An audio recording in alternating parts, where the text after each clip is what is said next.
Jeg har en fortælling til dig. En pige jeg gik i klasse med, kom en gang i klassen og sagde til os, at hun ikke længere har taget over hovedet. For hendes nabo kom derhjem og smed hende ud, da hun ringede til politiet, så de ikke kunne gøre noget. Hendes mor var gravid, og hendes bror slog hovedet, da han forsvarede sig selv og kæmpede imod. Jeg kan huske, at tænke, det ikke kunne passe, for det er ulovligt og fuldstændig forkasteligt. I en uge har de så uden tag over hovedet, smidt ud af det hjem, de altid har boet. Tro mig, når jeg siger, at jeg snakker sandt, ved det lyder som noget, der ikke kunne ske i vores land.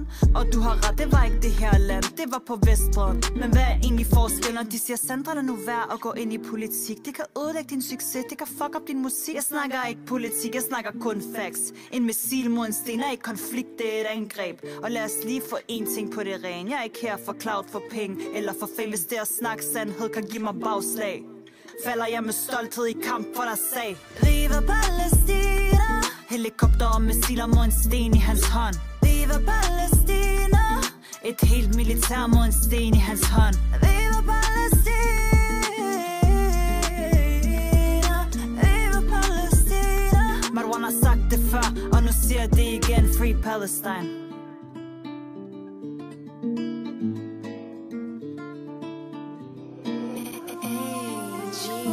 Jeg har en fortælling til dig.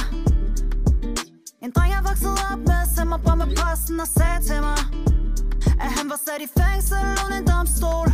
For han gik på en sti, hvor kun en snag på måtte gå. Han blev mødt af et gevær, folk der gav ham på munden. Militær tog ham med, låste ham ind i deres vogn. Da han kaldte på hjælp, fik han et slag faldt om. Jeg kan huske at tænke, det ikke kunne passe, for det er ulovligt og fuldstændig forkasteligt. Den her dreng var kun 11 år, da det skete. Man ved stadig ikke, om han er i live eller ikke. Tro mig, når jeg siger, at jeg snakker sandt, ved det lyder som noget, der ikke kunne ske i vores land. Og du har ret, det var ikke det her land, det var på Vestbred. Men hvad er egentlig forskellen, når de siger, Sandra, lad nu være at gå ind i politik? Det kan ødelægge din succes, det kan fuck op din musik. Jeg snakker ikke politik, det er jo ren logik, at når nogen stormer dit hjem, så kæmper du for hvad der er dit.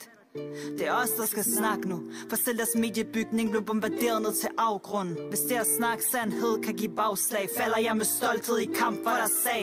Viva Palæstina. Helikopter og missiler mod en sten i hans hånd. Viva Palæstina.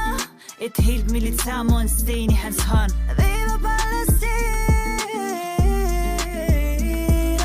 Viva Palæstina. Marwan har sagt det før, og nu siger det igen. Free Palestine.